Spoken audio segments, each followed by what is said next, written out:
चलो lesson number 22 मच्छू पिच्छू। ये एक जगह है जहाँ पे लेखक घूमने गए हैं और उसके बारे में उन्होंने बताया है। રમણલાલ છી શાહ એમનો જન્મ 3/12/1926 અને અવસાન 24/10/2005। મધ્યકાલીન ગુજરાતી સાહિત્યના સંશોધક, ચરિત્રકાર, પ્રવાસ કથા લેખક રમણલાલ છી શાહ જૈન ધર્મના ઊંડા અભ્યાસી હતા। તેમનો જન્મ વડોદરા જિલ્લાના પાદરામાં થયો હતો। શિક્ષણ પાદરા અને મુંબઈમાં પ્રાપ્ત કર્યું। ઈસવીસન 1948માં ગુજરાતી સંસ્કૃત સાથે BA થયા। MAમાં પ્રથમ સ્થાન પ્રાપ્ત કર્યું। બ.ક. ઠાકોર સુવર્ણચંદ્રક તેમજ કે.હ. ધ્રુવ પારિતોષિક એમને મળ્યા છે। મુનિ પુણ્ય વિજયજી તથા પંડિત શુક્લાલજીનું સાનિધ્ય પ્રાપ્ત થયું હતું। ઈસવીસન 1961માં નળ દમયંતીની કથાનો વિકાસ વિષયમાં સંશોધન નિબંધ લખી PhD થયા। ઈસવીસન 1983માં મધ્યકાલીન જૈન સાહિત્યના સંશોધન માટે યશો વિજયજી જૈન ગ્રંથમાળા સુવર્ણચંદ્રકથી તેમને સન્માનિત કરવામાં આવ્યા। નાટક, ચરિત્ર, નિબંધ, પ્રવાસ વર્ણન, વિવેચન, સંપાદન, સંશોધન અને અનુવાદ જેવા વિવિધ ક્ષેત્રોમાં એમણે 150 પુસ્તકો આપ્યા છે। રાણકપુર તીર્થ તેમજ પાસપોર્ટની પાંખે જેવા પ્રવાસ ગ્રંથો પોતે કરેલા પ્રવાસો ઉપર આધારિત પુસ્તકો છે। પાસપોર્ટની પાંખે પ્રવાસ કથાથી ગુજરાતી પ્રવાસ વર્ણનોમાં નોંધપાત્ર ઉમેરણ થયું છે। અને આપણને આ જે પાઠ આપ્યો છે એ પાઠ પણ આપણને પાસપોર્ટની પાંખે માંથી એક ભાગ આપણને અહીંયા આપવામાં આવ્યો છે।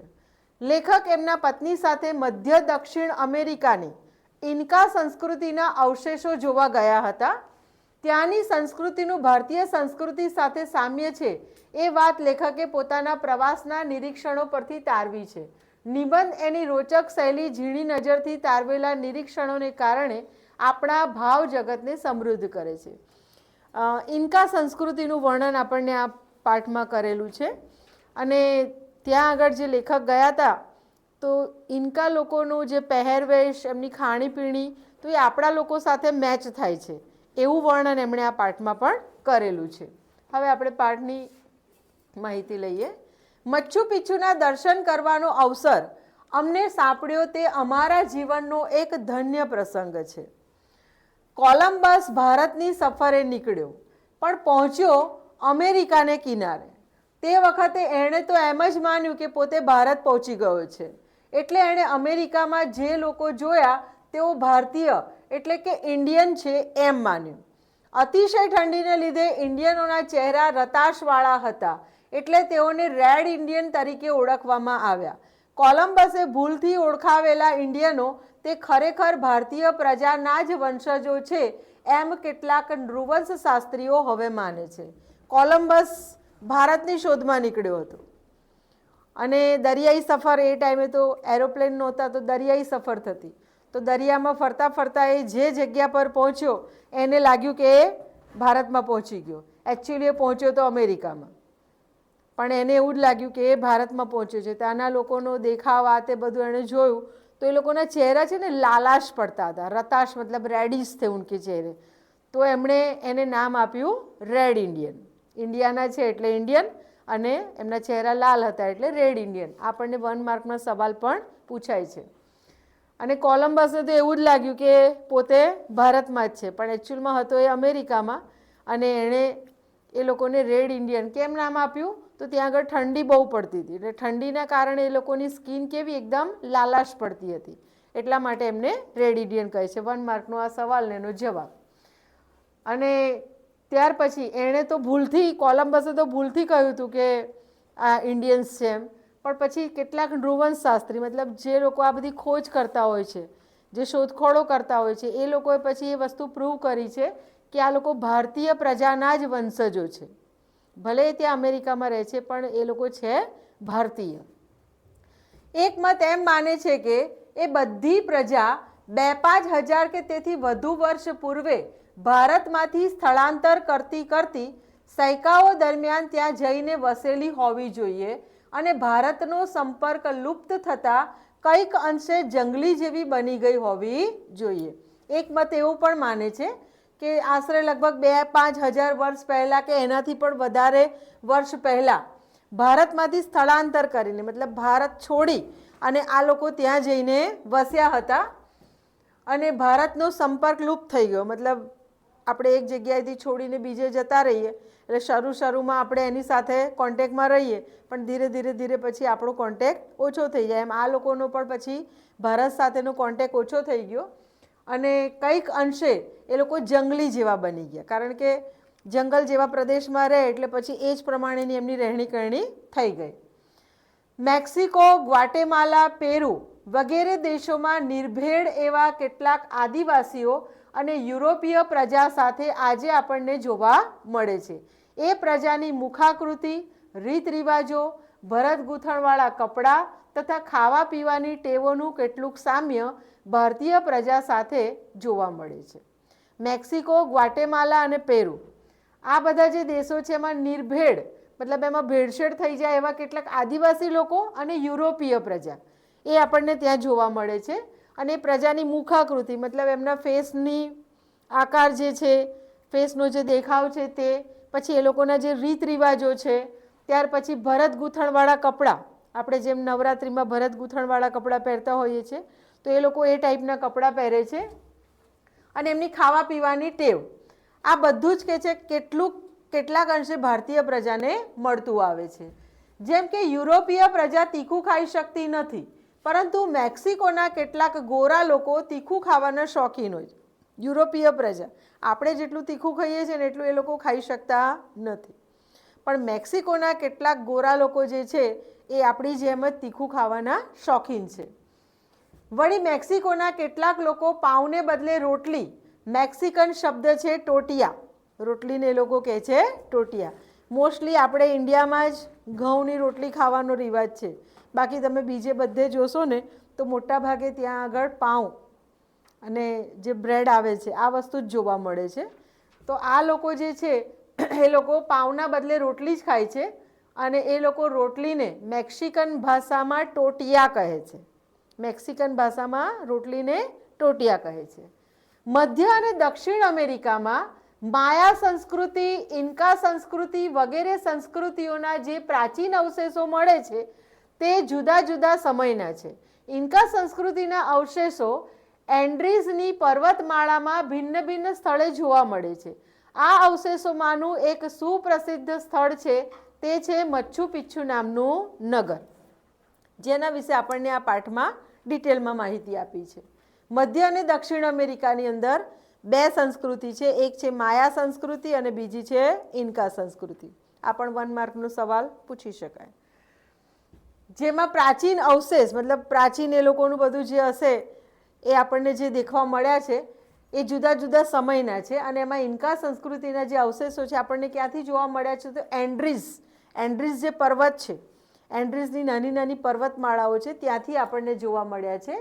અને આ અવશેષોમાંનું એક સુપ્રસિદ્ધ સ્થળ જે આપણને નવું મળ્યું એ છે મચ્છુ પિચ્છુ. શું નામ છે એનું? મચ્છુ પિચ્છુ નામનું નગર આપણને જોવા મળ્યું. આ અવશેષોની ખબર સંશોધકોને ઘણી મોડી પડી, કારણ કે ત્યાં પહોંચવાનું સરળ નહોતું. ત્યાં પહોંચવાનો માર્ગ નિર્જન વેરાનમાં ગીચ ઝાડી અને ઊંચા ચઢાણને લીધે લુપ્ત થઈ ગયું હતું. આ અવશેષોની ખબર સંશોધકોને મોડી પડી. એનું કારણ શું હતું કે ત્યાં પહોંચવાનો જે રસ્તો હતો ને એ રસ્તો થોડો એક તો જંગલ જેવો હતો, વેરાન, નિર્જન, મતલબ કિસી કી અવર જવર ના હો વૈસી જગ્યા, એકદમ શાંત જગ્યા, કોઈ આતા જાતા નહીં, એને નિર્જન કહેવાય. અને વેરાન એટલે રણ ટાઈપનું. પછી ગીચ ઝાડીઓ હતી અને ઊંચાઈ ઉપર હતું, ચડકે જાના था और रास्ता दिखे वैसा नहीं था. એટલે એનો રસ્તો લુપ્ત થઈ ગયો હતો, એના કારણે આ નગરની ખબર લોકોને બહુ મોડી પડી.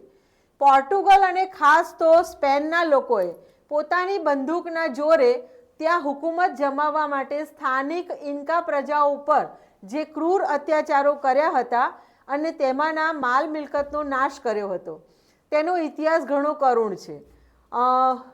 પોર્ટુગલ અને ખાસ સ્પેનના જે લોકો હતા એ લોકોએ શું કર્યું, એ લોકો બંદૂક રાખતા હતા એટલે પોતાની બંદૂકના જોરે દબાઈને મારી ઝૂડીને એ લોકોની જે મિલકત હતી, પ્રોપર્ટી હતી એને જપ્ત કરી લીધી, એને પડાવી લીધી અને એ લોકોને બહુ જ શારીરિક મુશ્કેલી આપી. તો કહે છે કે એ જે ઘટના છે એ બહુ જ કરુણ ઘટના છે અને સદભાગ્યે આ વિનાશમાંથી મચ્છુ પિચ્છુ બચી ગયું. પણ આ જે બધો વિનાશ થયો ને એમાં જે આ મચ્છુ પિચ્છુ હતું એ એનાથી બાકાત રહ્યું, એને એ લોકો નુકસાન કરી શક્યા નહીં. પરંતુ ઇન્કા રાજાનો પરાજય થતાં ખોરાક અને જીવન જરૂરિયાતની ઇતર વસ્તુઓ ન પહોંચતા ત્યાં રહેતા માણસો ક્રમે ક્રમે મૃત્યુને શરણે થયા હશે એમ મનાય છે. હું અને મારા પત્ની લેટિન અમેરિકામાં પેરુ જવાના હતા, એટલે ત્યાં મચ્છુ પિચ્છુના સાંસ્કૃતિક અવશેષો નજરે નિહાળવાની તક મળે તો સારું એવી અમારી ભાવના હતી. મચ્છુ પિચ્છુ જવા માટે મુંબઈમાં અમે પેરુની કોન્સ્યુલેટની ઓફિસમાં તપાસ કરી હતી.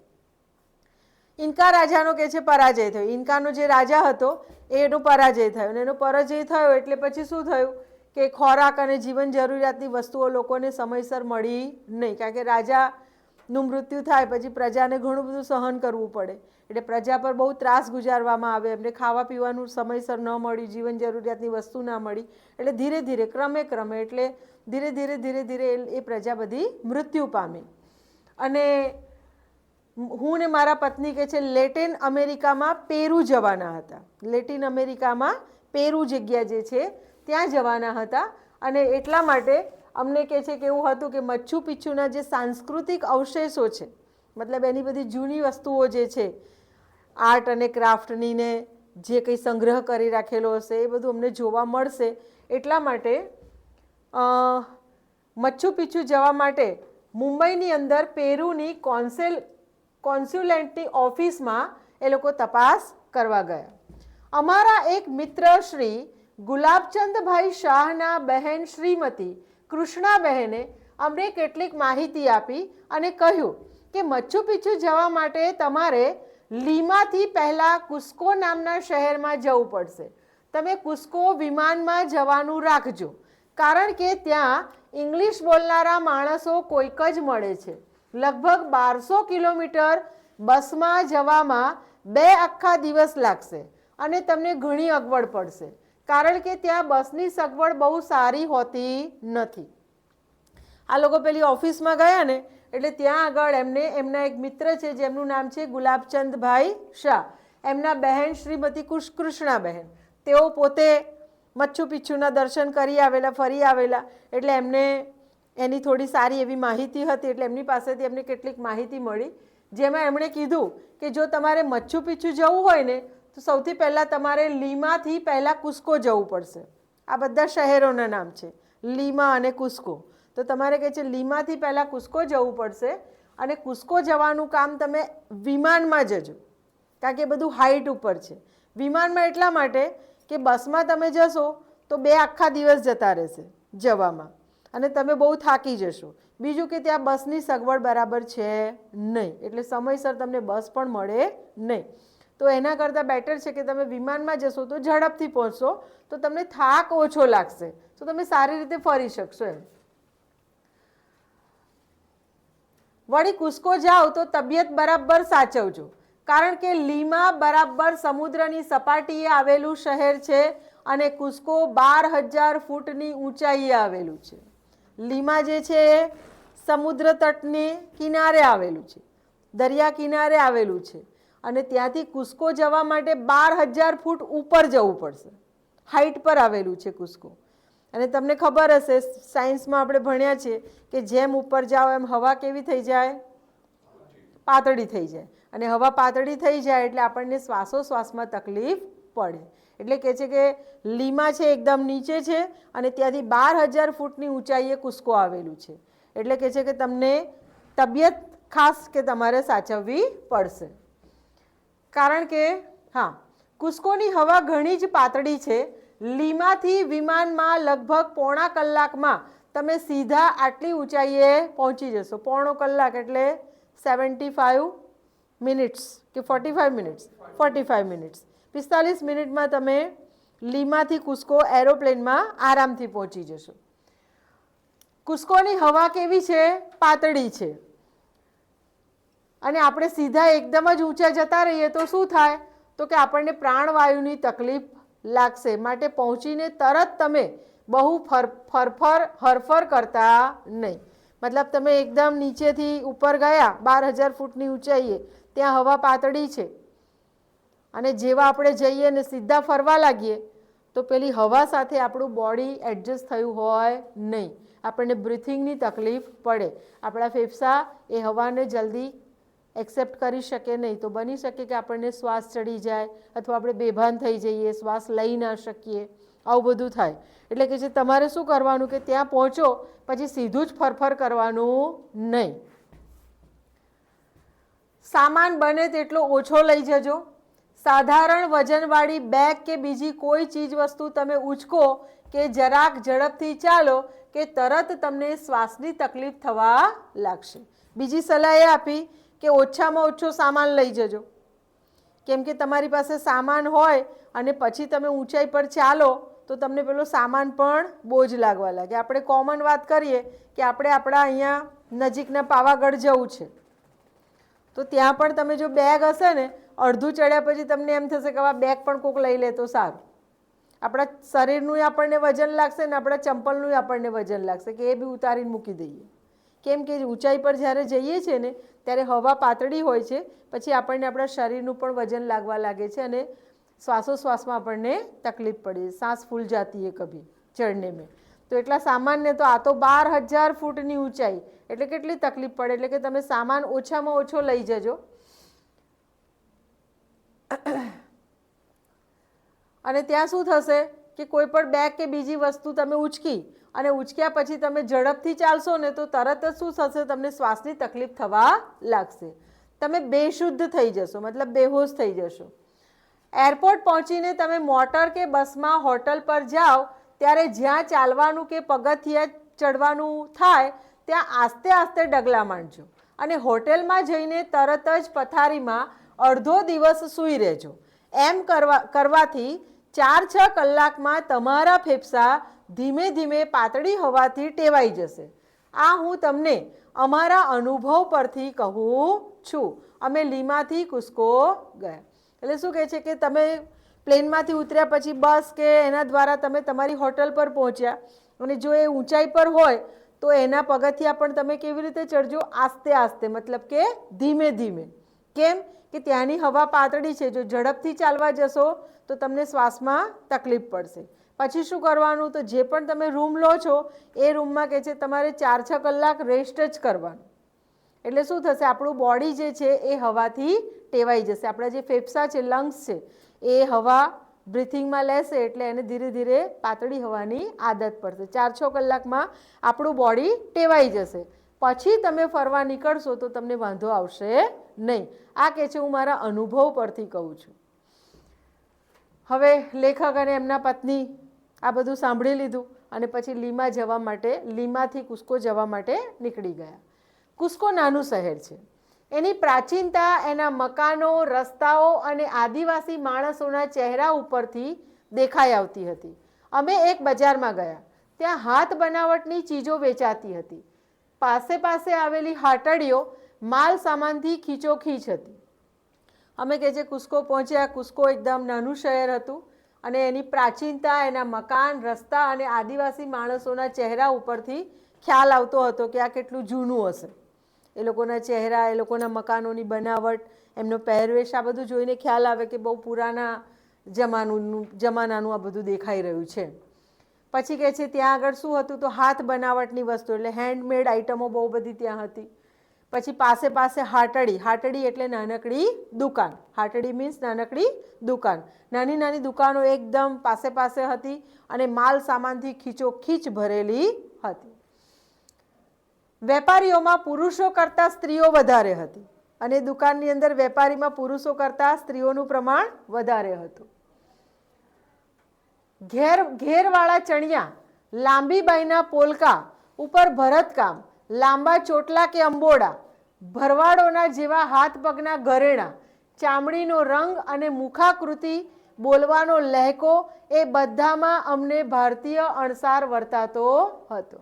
એ લોકોનો પહેરવેશ કેવો હતો, घेरवाला चढ़िया, जो अपने लोग नवरात्रि में पहनते हैं ना, उस टाइप के एकदम घेर वाला चढ़िया, आखी बाई ना पोलका, मतलब इतना जो ब्लाउज नहीं आता है पीछे से ऐसे डोरी बांधने वाला, इन्हें पोलका कहवाय. भरवाड़ लोग जो पहरे ने, जो गाय भैंस का चराने का काम करते जो रखते, तो एवा पेला उपरना ब्लाउज અને લાંબા ચોટલા વાળેલા હોય અથવા તો અંબોડા વાળેલા હોય. ત્યાર પછી હાથ પગમાં જે ઘરેણા પહેરે એ પણ પેલા મોટા મોટા કડલા ટાઈપના, એમનો ચામડીનો રંગ અને એમના બોલવાનો લહેકો એ બધામાં કે છે આપણને ભારતીય અણસાર જ જોવા મળે. મતલબ બોલના, उनका देखना, उनके पहरवेश, ये सब देख के लगता था कि जैसे इंडियन ही है. જે દુકાને અમે જઈએ તે દુકાનની માલિક સ્ત્રી પોતાની ચીજ વસ્તુઓ બતાવવાને બદલે મારા પત્નીની સાડી અને ઘરેણા વિશે પૂછપરછ કરતી. અલબત્ત આ બધું ઈશારાથી થતું, કારણ કે અમને એકબીજાની ભાષા આવડતી નહોતી. અને કે અમે જે પણ દુકાને ગયા ખરીદી કરવા, તો ત્યાંની સ્ત્રીઓ એમનો સામાન અમને બતાવવાના બદલે શું કરતી, મારી પત્નીના ઘરેણા અને એની સાડી વિશે જ પૂછતી. પણ અમને કે છે એકબીજાની ભાષા આવડતી નહોતી, એટલે એના કારણે કે છે એ બધી વાતો અમે કેવી રીતે કરતા, ઈશારાથી કરતા હતા. બીજે દિવસે અમે કુસ્કોની આસપાસ આવેલા કેટલાક સાંસ્કૃતિક અવશેષો જોઈ આવ્યા. અમારી સાથે એક ઇટાલિયન યુગલ હતું, તે અંગ્રેજી બોલતું હતું, એટલે અમે રાજી થયા. કંઈક વાત નીકળતા ઇટાલિયન યુવતીએ કહ્યું, અમે 7 દિવસથી કુસ્કોમાં છીએ. પછી બીજા દિવસે આ લોકો આસપાસનું જે બધું જોવાલાયક સ્થળો હશે એ ફરવા માટે નીકળ્યા. તો ત્યાં એમની સાથે એક ઇટાલિયન યુગલ, યુગલ મીન્સ હસબન્ડ વાઈફ, ઇટાલિયન યુગલ હતું. હવે એ લોકો ઇંગ્લિશ બોલતા હતા એટલે અમને સારું લાગ્યું ઇંગ્લિશમાં એમની સાથે વાત કરવામાં. એટલે કે છે એમની સાથે વાત કરતાં અમને ખબર પડી કે પેલી સ્ત્રીએ કીધું કે અમે 7 દિવસથી કુસ્કોમાં છીએ. એમ, અહીં એટલું બધું જોવાનું છે? અમે પૂછ્યું. એટલે પહેલાં અમને થયું ઓહ 7 દિવસથી એટલે અહીં એટલું બધું જોવાલાયક વસ્તુ છે કે 7 દિવસથી તમે અહીં ફરો છો? ના, અમે હજુ આજે પહેલી વાર કુસ્કોના સાંસ્કૃતિક અવશેષો જોવા નીકળ્યા છીએ. તો આટલા બધા દિવસ શું કર્યું?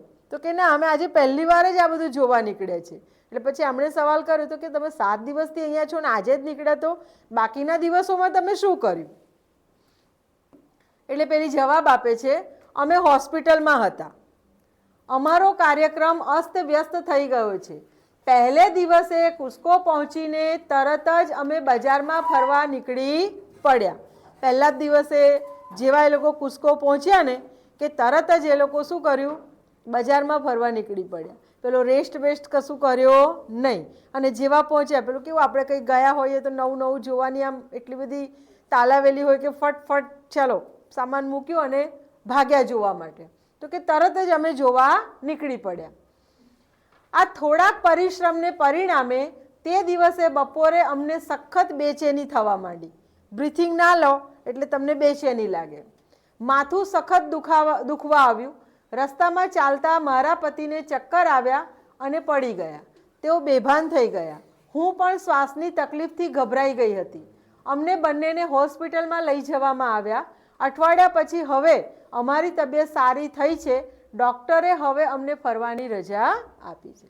એટલે કે એવું થયું કે અમે સીધા ફરવા જતા રહ્યા અને પછી કે છે બજારમાં જ કે છે મારા પતિને શ્વાસમાં તકલીફ પડવા લાગી. માથું એકદમ ભારે ભારે થઈ ગયું. શ્વાસ ના લેવાય એટલે ઘણી તકલીફો થાય. અને પછી કે છે એ તો એકદમ બેભાન થઈ ગયા અને મને પણ કે છે શ્વાસ લેવામાં તકલીફ પડવા લાગી.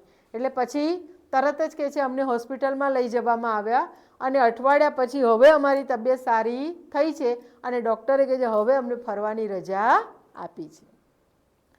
એ યુગલની વાત સાંભળી અમને થયું કે કુસ્કોમાં અમે પહેલાં આરામ કરી લીધો એ ડહાપણનું કામ કર્યું. એટલે એમની વાત સાંભળીને ખરેખર અમને એમ થયું કે અમે પહેલાં આરામ કર્યો એ બહુ સારું કર્યું. ત્રીજે દિવસે સવારે અમારો કાર્યક્રમ મચ્છુ પિચ્છુ જવાનો હતો. કુસ્કોથી મચ્છુ પિચ્છુ 76 માઇલ દૂર છે. તે કુસ્કો જેટલી ઊંચાઈએ નહીં પણ 4-5 હજાર ફૂટની ઊંચાઈએ આવેલું છે. હવે મચ્છુ પિચ્છુ તે એના કરતાં પણ ઉપર 4-5 હજાર, એના કરતાં પણ 4-5 હજાર ફૂટ ઉપર આવેલું છે. કુસ્કોથી 76 માઇલ દૂર છે અને 4-5 હજાર ફૂટની ઊંચાઈ આવેલું છે. નેરો ગેજ ટ્રેનમાં આપણે ત્યાં માથેરાન કે સિમલામાં હોય છે ને તેવી નાના પેલા પાટાવાળી જે ટ્રેન હોય એવી ટ્રેનમાં ત્યાં જવાય છે. પરંતુ આ ટ્રેનના પાટાની રચના વિચિત્ર છે. થોડું અંતર કાપી ટ્રેન પાટા બદલી પાછી આવે છે એમ 4 વાર આવજા કરે છે અને ઊંચે ચડતી જાય છે અને પછી સળંગ એક જ દિશામાં નીચે ઉતરતી જાય છે. પહાડનું ઘણું લાંબુ ચક્કર ન લેવું પડે માટે આવી રચના કરવામાં આવી છે. સિમલા અને માથેરાનની અંદર જે પ્રકારની ટ્રેન છે એવી પ્રકારની ટ્રેનની ત્યાં રચના છે, પણ એ ટ્રેનની બનાવટ અને એ ટ્રેનનું કાર્ય કેવું છે તો એ થોડું ઉપર જાય છે, પછી પાટા બદલીને પાછી આવે છે, ફરી ઉપર જાય છે. એવું કેમ કરે છે તો કે પહાડનું બહુ લાંબુ અંતર કાપવું ના પડે એટલા માટે. અને જ્યારે ઉતરવાનું હોય છે ત્યારે સીધી જ નીચે ઉતરી જાય છે. એટલે કે છે એનું થોડી સિસ્ટમ ડિફરન્ટ છે.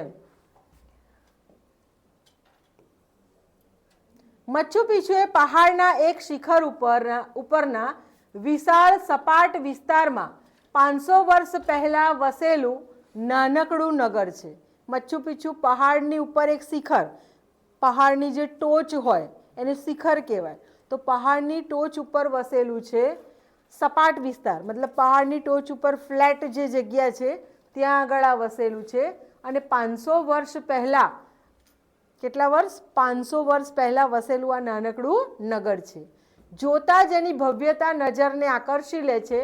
તદ્દન પાસે આવેલા બીજા ડુંગરનું વધુ ઊંચું શિખર એની ભવ્યતામાં ઉમેરો કરે છે. પેલું તો શિખર પર છે જ, મતલબ પહાડની ટોચ પર છે. એક્ઝેક્ટ એની બાજુમાં બીજો પહાડ છે એના કરતાં થોડો ઊંચો. તો એ જે શહેર છે એની સુંદરતામાં વધારો કરે છે. અને કહે છે કે એટલું સુંદર જગ્યા હતી કે ત્યાં જઈને જોવાથી ખબર પડી કે જ્યારે ખરેખર એ નગર વસેલું હશે ત્યારે કેટલું બધું સુંદર હશે. એ વસ્તુનો ખ્યાલ અમને આવ્યો. મચ્છુ પિચ્છુની શોધ કેલિફોર્નિયા અને હાર્વર્ડ યુનિવર્સિટીના ઇતિહાસના અધ્યાપક તરીકે કામ કરતા હિરમ બિંગહામ 1875 થી 1948 નામના હોનોલુલુના યુવાન ઇતિહાસકારે કરી હતી. હોનોલુલુ પણ એક શહેર છે. હા, કેલિફોર્નિયા અને હાર્વર્ડ યુનિવર્સિટીના ઇતિહાસના અધ્યાપક, ઇતિહાસ એટલે હિસ્ટ્રી, હિસ્ટ્રીના જે પ્રોફેસર છે એમનું નામ છે હિરમ બિંગહામ નામના, અને એ શહેર છે હોનોલુલુ, ત્યાંનો રહેવાસી છે. એનો એ જે યુવાન છે હિસ્ટ્રીનો, એણે આની શોધ કરી હતી. અને એક વખત એક આદિવાસી ખેડૂતના બતાવ્યા પ્રમાણે ગીચ ઝાડીમાંથી ચડતા ચડતા તેઓ મચ્છુ પિચ્છુ આવી પહોંચ્યા. એ જોતા જ તેઓ આશ્ચર્યમાં ગરકાવ થઈ ગયા. પોતાની આ શોધ વિશે એમણે પુસ્તક લખ્યું છે જેનું નામ છે the lost city of the Incas. એટલે આ ત્યાં કોઈ ખેડૂત હશે આદિવાસી, એણે એમને કીધું કે અહીંયાથી કોઈક રસ્તો જાય છે અને ઉપર કોઈક સરસ સુંદર નગર છે એમ. અને એના કહેવા મુજબ એ રસ્તો શોધીને ઉપર ગયો અને એ મચ્છુ પિચ્છુને જોઈને એટલો બધો ખુશ થઈ ગયો, એટલી સુંદર અને ભવ્ય જગ્યા હતી એ, કે એના ઉપર એણે પુસ્તક લખ્યું છે જેનું નામ છે the lost city of the Incas. Inca જ્ઞાતિના લોકો આ મચ્છુ પિચ્છુમાં રહેતા હતા. ગરકાવ થઈ જાના મતલબ ડૂબ જાના. હા, એ રૂઢિપ્રયોગ છે. ગરકાવ થઈ જવું એટલે ખોવાઈ જવું, ડૂબી જવું. मतलब किसमें? तो उसकी सुंदरता में वो खो गया. यूं मच्छू पिच्छू शब्द અહીંના આદિવાસી ઇન્ડિયન લોકોની ક્યુએચુઆ નામની ભાષામાંથી આવ્યો છે. એનો અર્થ થાય છે જૂનું શિખર. મચ્છુ પિચ્છુ જે શબ્દ છે એ અહીંના આદિવાસી ઇન્ડિયન જે લોકો છે એમની ભાષા, જેમ આપણે ગુજરાતી બોલીએ તો આપણી ભાષા ગુજરાતી, તો ત્યાંના લોકોની જે ભાષા છે એને કહેવાય છે ક્યુએચુઆ. ક્યુએચુઆ. અને એ ભાષામાંથી આ શબ્દ બન્યો છે. અને મચ્છુ પિચ્છુનો અર્થ થાય છે જૂનું શિખર, મતલબ પહાડ હે પુરાના. યો અહીં ખોદકામ કરતા મળી આવેલા ચીની માટી અને ધાતુના વાસણો, હાથ વણાટના કપડાં, શિલ્પાકૃતિઓ અને સ્થાપત્યના નમૂનાઓ ઉપરથી ઇતિહાસકારો એમ માને છે કે ઈસવીસન 1420ની આસપાસ આ નાનકડું નગર સ્થપાયું હોવું જોઈએ. અહીંયા ખોદકામ કરવામાં આવ્યું, મતલબ શોધખોળ કરવામાં આવી, તો ત્યાંથી ચીની માટી અને ધાતુના વાસણ, ધાતુ એટલે કોપર છે, એલ્યુમિનિયમ છે, એના જે વાસણો એ લોકો યુઝ કરતા હતા એ વાસણો, પછી હાથ વણાટથી બનેલા કપડાં, હેન્ડમેડ કપડાં, પછી શિલ્પાકૃતિઓ, મતલબ જો બી આર્ટ ક્રાફ્ટ કા વહાં સે જો મિલા, સ્થાપત્યના કેટલાક નમૂનાઓ આ ઉપરથી ઇતિહાસકારોનું એવું માનવું છે કે આ જે શહેર છે એ 1420ની આસપાસ આ નાનકડા નગરની સ્થાપના થઈ હશે. ઇન્કા વંશના રાજાનું નામ છે પાચાકુતેકે. ઇન્કા વંશનો જે રાજા છે એનું નામ છે પાચાકુતેકે. ધરતીકંપ પછી જ્યારે કુસ્કો નગર ફરીથી વસાવ્યું ત્યારે એન્ડ્રીઝની પર્વતમાળામાં બીજા કેટલાક નગરો પણ વસાવ્યા હતા. એ અરસામાં એણે આ મચ્છુ પિચ્છુ નગર વસાવ્યું હશે. ઇન્કા વંશના જે રાજા હતા જેમનું નામ છે પાચાકુતેકે, તો એણે ધરતીકંપ થયો હતો અને ધરતીકંપ પછી જે નુકસાન થયું હતું ત્યાર પછી એણે નવા શહેરની રચના કરી, કુસ્કો નગરને ફરીથી વસાવ્યું અને એ સમયે એણે એન્ડ્રીઝની જે પર્વતમાળા છે, પર્વતમાળા મીન્સ છોટે છોટે પહાડ એક સાથ જો હે, તો એ પહાડ ઉપર બીજા પણ કેટલાક નાના નાના નગરોની સ્થાપના કરી. તો એવું માનવામાં આવે છે કે આ જ અરસામાં મચ્છુ પિચ્છુની પણ સ્થાપના થઈ હશે.